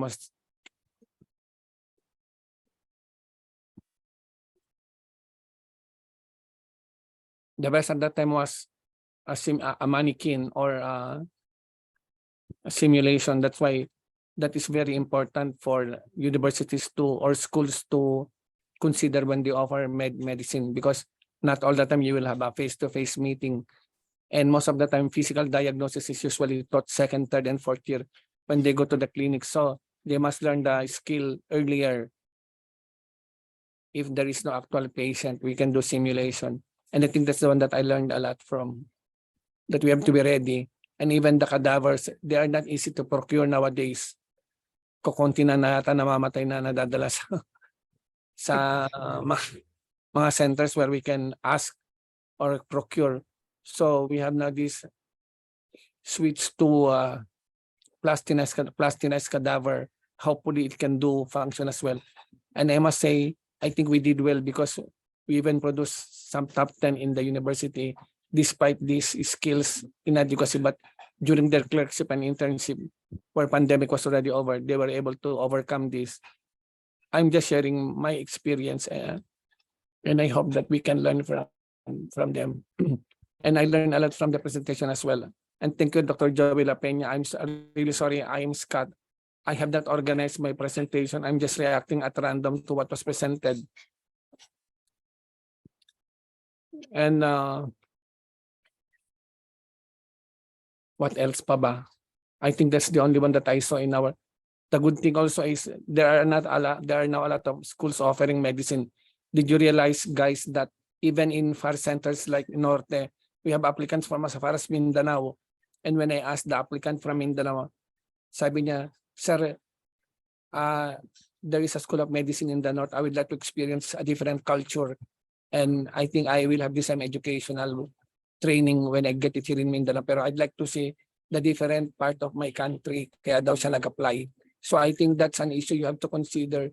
People would like to see other parts of the country and get to know ano bang kultura meron dito.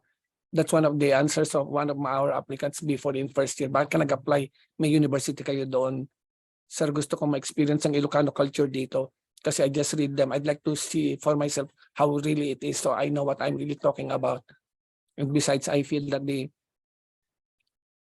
this standard is the same across all medical institutions because of CHED. And sabi niya, APMC daw, magaling mag-monitor, sir. Dr. Arcadio, sa'yo yun. And I think I would like to end up here kasi overtime na tayo. Maraming salamat po. Pardon for my being emotional, medyo I was just touched. Kasi po nag-survive ako sa stroke ko. Sorry to talk about it. Marami pa akong ituturo sa mga estudyante ko pa siguro po. Okay.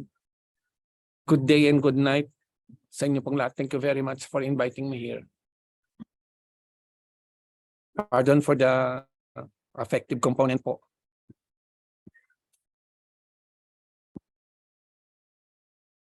Thank you very much, Tin Guanzon. Thank you very much. Dr. La Peña, shall we have Dr. Tandinco, our youngest national scientist, I suppose? Hello, good morning, good evening. Can you hear me, Paul? Yes. Right. Thank you, PAASE. Thank you, Dr. Cabellion and Dr. La Peña for this invitation. Let me share my insights and reactions on the presentations on Philippine medical education. First, in terms of clinical training, I believe that Filipino medical students receive adequate training, maybe even better than in other countries. The sheer volume of patients encountered during clinical duties helps sharpen clinical skills. The support and knowledge sharing from residents, fellows, and consultants are also valuable. However, I think a challenge in clinical training, particularly in tertiary hospitals in the Philippines, is the predominance of highly specialized cases in the wards, with lesser exposure to common diseases found in the community. For instance, during internship year, the majority of training, more than 80%, is spent in the hospital caring for patients with complex and rare diseases, while lesser time, less than 20%, is dedicated to family and community medicine, where management of community diseases is learned. If we want to improve primary care, then we need to train more generalists to know how to manage patients in the community, so most of them won't need to go to the hospital for health services. And I'm glad that almost all of the medical schools that presented really put a premium in community-based medical education. As a physician scientist, I would also like to share my thoughts on research training provided to medical trainees in the Philippines. In the Philippines, medical students receive limited exposure and training in biomedical, clinical, and public health research. There are few professors and mentors engaged in research within medical schools, and the scarcity of scientists with established laboratories further hinders students' access to bench and translational research. Medical students often undertake research independently, lacking proper guidance and supervision. Consequently, some or even a lot of these medical students develop distaste in research. To address this issue, I hope Philippine medical schools will offer more opportunities for learning and conducting research for medical students. During my PhD training in the US, I observed medical students actively engaging in bench research in our laboratory. A lot of clinical departments have a lot of MD, PhD, and PhD faculty. They have staff scientists who support basic and clinical research in their departments. I sincerely hope that Filipino medical students will be granted similar opportunities, especially that Dean Chong revised the 5-star physician to 6-star physician with the addition of scientists with nationalist fervor. The COVID-19 pandemic has emphasized the significance of biomedical and molecular research, which represent the present and the future of medicine. It is my earnest desire that our medical students receive the same chance to contribute to this field. I imagine Philippine medical education training medical doctors who are not just consumers of information, but generators of knowledge through conducting research for health. Thank you very much. Good morning, good evening.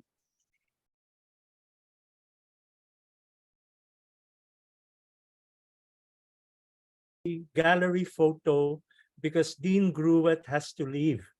So before the Dean leaves, I would like to have a photo of this very distinguished panel, and we are really thankful for your presence. Feb, is it possible? Feb. Okay po.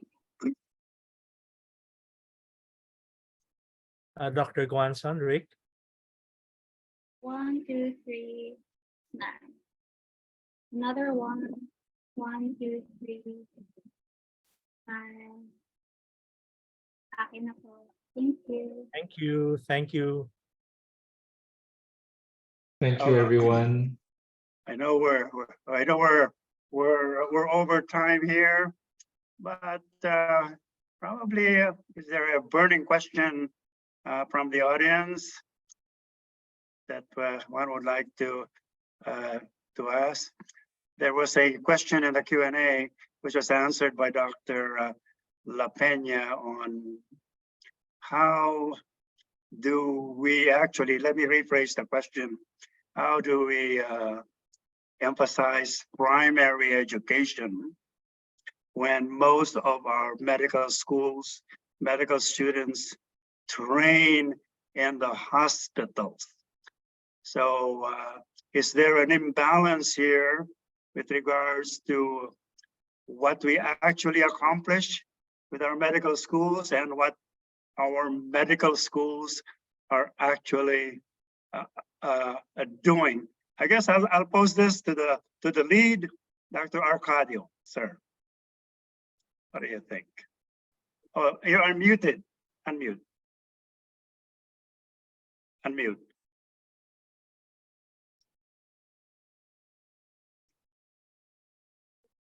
There you go. Yeah. Hello.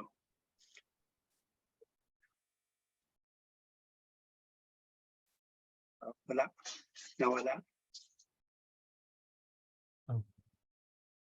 Deb, can you there you go.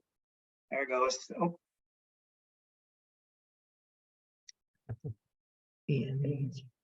Okay. Can you hear me now? yes. Yes, sir. Yes. Go ahead, sir. I was going to say that for example, in the curriculum, the organ system integration curriculum of the University of the Philippines, 1 whole year is spent in outpatient care. 1 whole year, there is no hands-on in hospital. That means 2 years of clerkship, 1 year outpatient, and the next year is inpatient rotation. Okay. I think the emphasis on hospital exposure can be discussed both by the TPME in CHED and also the APMC. I see. Let me see. There's a question here in the Q&A from an anonymous attendee. It says, how will we minimize those board passers to go to moonlighting instead of going into residency or apply to a health facility? Dr. Cueto and some of the Dr. Cueto is still around? Yes, sir, I'm here. Yes. Yeah, that may not be but they board pass, but then they go moonlight. But I guess it's trying to get into residency training, or maybe moonlighting is that it. Have any reaction to that, sir? Yeah, that has been our observation. And the explanation is that this generation is different from our generation before. That after passing the board, we immediately proceed to residency training. But now we see many of our medical graduates, after passing the licensure exam, they would tell us, no, we want to rest. We want to rest for 1 to 2 years. But I think the PRC cannot do anything about that. We don't have control over what they are going to do after passing the licensure examinations. But the residency slots are still very competitive to enter, meaning we still have enough passers to man the hospitals, but in some specializations or specialties, I think that they lack applicants, to the point that some of them have been requesting that can we allow foreign professionals to come in? And we have applicants from Asian countries, we have applicants from Nepal, we have applicants from India to take residency training. But the rule is they must not take the place of Filipino physicians in those slots. They should be given additional slots. So I really cannot explain the change in perspectives of new graduates. I have not done a research on that, but I have seen even some of my relatives or some of my former students having that kind of attitude regarding residency training. But eventually, I think they will go to residency training. Well, I do have. Shall we now turn over the webinar to my dean, Dr. Charlotte Chong, for an overview of what we have heard today, and see what what we need to do as a country. Dean? Thank the you very floor, much, please. Dr. Cabellon, and of course, the other moderator, my faculty, Dr. La Peña, and colleague in the department.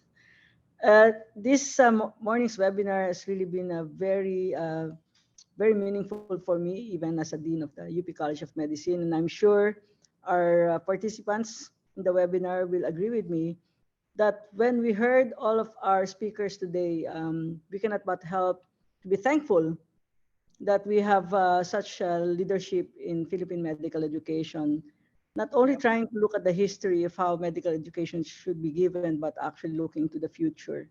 So from the keynote lecture of Chancellor Arcadio, we have seen the different stakeholders and the different organizations within the Philippine government who are really tasked in ensuring the quality of medical education.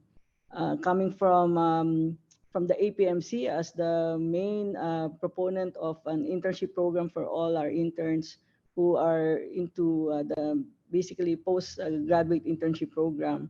We can see how APMC has actually helped the Philippine government and CHED undertake a very good internship program. And the social accountability portion, which as has been mentioned by Chancellor Arcadio, is actually actualized in Dean Joboy's presentation of the alternative pathway, where general weighted averages and academic performance or even UPCAT scores need not really be important if we are able to really focus on the social aspect or social accountability portion. And that, but however, that really entails a lot of cooperation with the LGUs, our mayors, in being able to really identify these areas where doctors are needed, or even health manpower in terms of midwives and nurses are needed. So I think from the viewpoint of a resource poor country, there are several aspects that we need to look at, and that has been mentioned, of course, by the oldest medical school. Dean Maglinaw has shown us how from the history of medical education in this country, we have always put a premium on service to the underserved and being able to ensure that clinical competence and compassion will be the key features of a medical doctor. My own grandparents and my parent actually graduated from the Santo Tomas University also, so I am really a product of that, as well as influence during my childhood as how a doctor should be. And I believe that as the oldest medical school, this has really a profound influence also on the UP College of Medicine, our first faculty coming really from the Santo Tomas University Hospital as well. The youngest medical school is Manila's Times College, and I have to credit the founding dean, Dr. Bing Mila, because when she arrived, we only had like 8% of our courses in blended learning, and she was the one who introduced us to Canvas at that time. And from the outset, we knew that blended learning is the way to go. In most instances, this is something that we ought to work on. And through her efforts, we've been able, and the pandemic, we've been able to now get our faculty to be more attuned with the technology and be able to offer medical education via online learning. And I think we now are at a level where, as mentioned by Dean Maglinaw and Dean Mila, and basically we are now at a level where we are able to offer both asynchronous and synchronous medical education. Having said that, the balance of technology, AI, and all these different technological platforms, and even assessment, remains to be challenges for us. We know that assessment using online learning is also something that we have to work on. So I think I believe there's still a lot of challenges that we have to tackle, and foremost of which was actually mentioned by our reactor, Commissioner Cueto, that in the implementation of universal healthcare, the challenge of being able to produce the workforce needed for primary healthcare seems to be very daunting. But I believe that the task of government now is to be able to define a pathway where all medical schools can work together with the accreditation like PAASE and CHED, and of course in coordination with PRC in order to come up with a model that can work for different settings.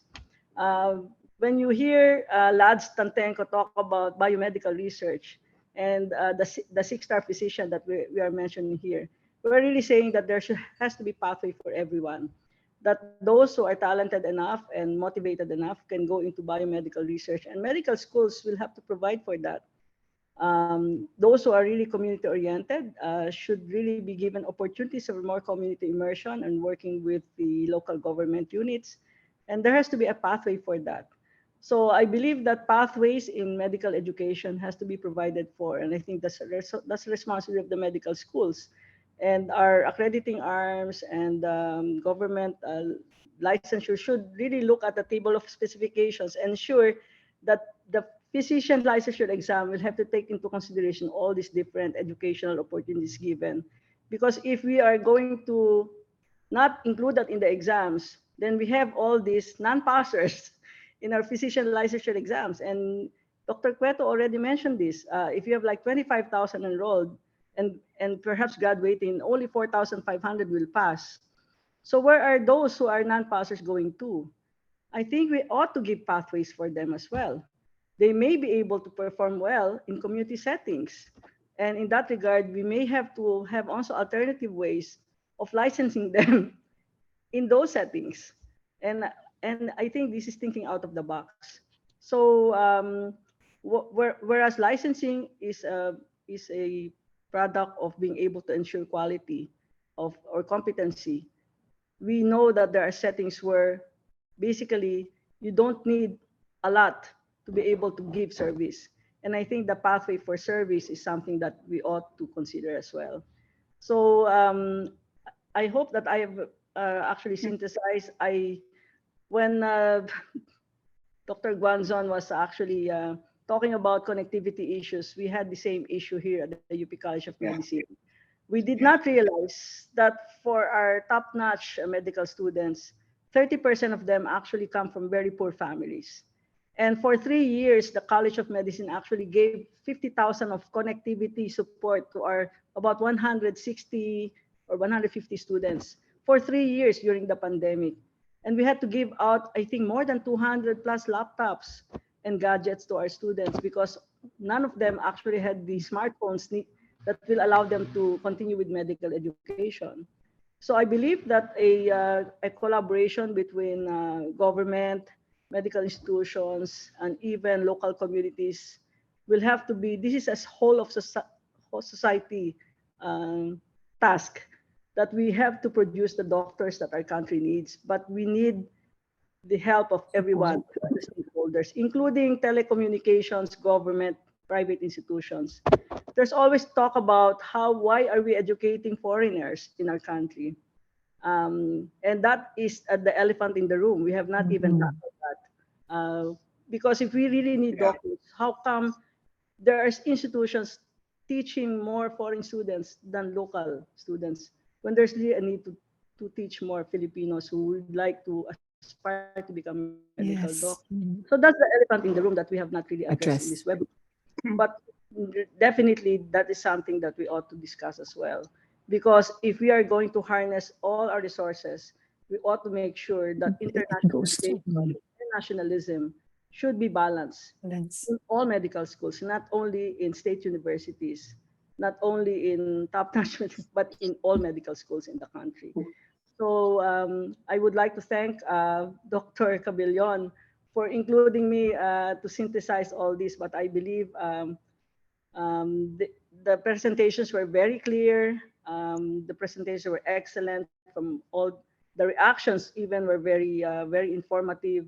And judging from the different models that we have been presented today from the School of Health Sciences, from Santo Tomas University, from Manila Times College of Medicine, and the reactions of Dean Guanzon, Dr. Cueto, Lads Tandinco, and of course, Dean Gruet, we have been regaled by a multitude of ideas, and we can feel that all of these now in the room are committed to help reimagine medical education that will really be of service to the Filipino people.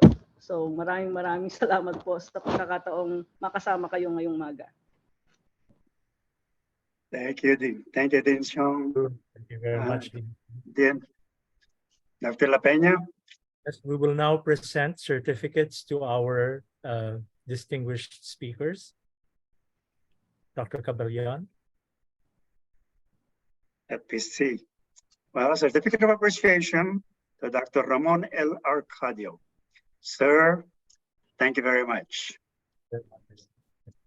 Congratulations, sir. We're also presenting a certificate of appreciation to Dean Odette Domingo-Maglinao. Thank you very much, ma'am. Thank you. Congratulations and thank you, ma'am.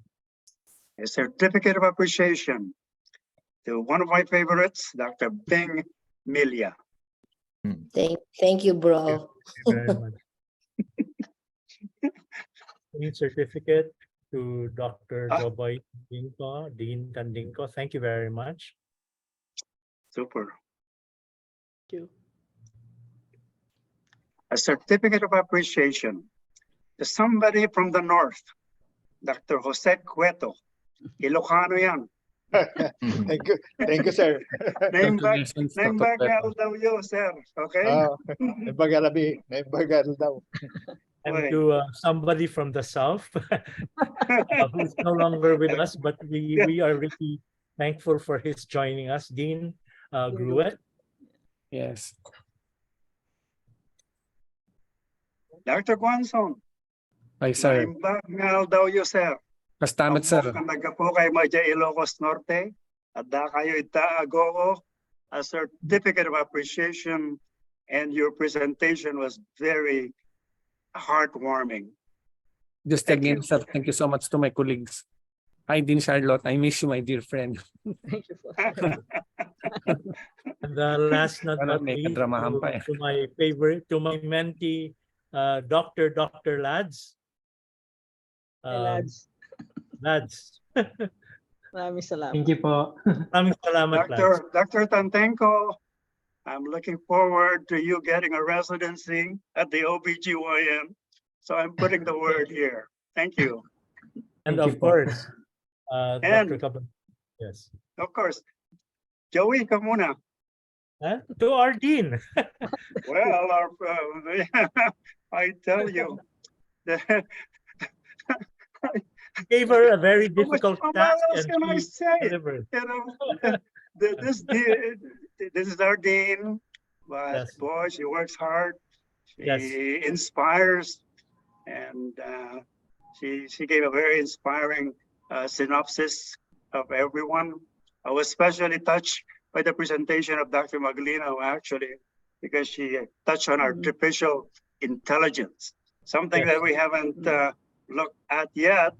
But they may take over medical care, and we may not need any doctors. So watch out. Thank you, Dean. Thank you very much. Thank you. Again, Dr. maraming Maglinao. salamat po sa kanilang lahat. And to our participants whom we cannot see, we thank you for staying until over the end, actually, over time. I hope that this was well worth your time. It certainly was worth my time. And I Yes. learned from all of you, dear panelists and presenters. Salamat po. Maraming Yeah. salamat. I was very honored, ladies and gentlemen, for your presence this evening. It was very inspiring, and I was very impressed. So thank you very much for joining us, sharing your intelligence with us. And to PAASE, thank you for the opportunity for staging this. To UPMASA, thank you for sponsoring this session.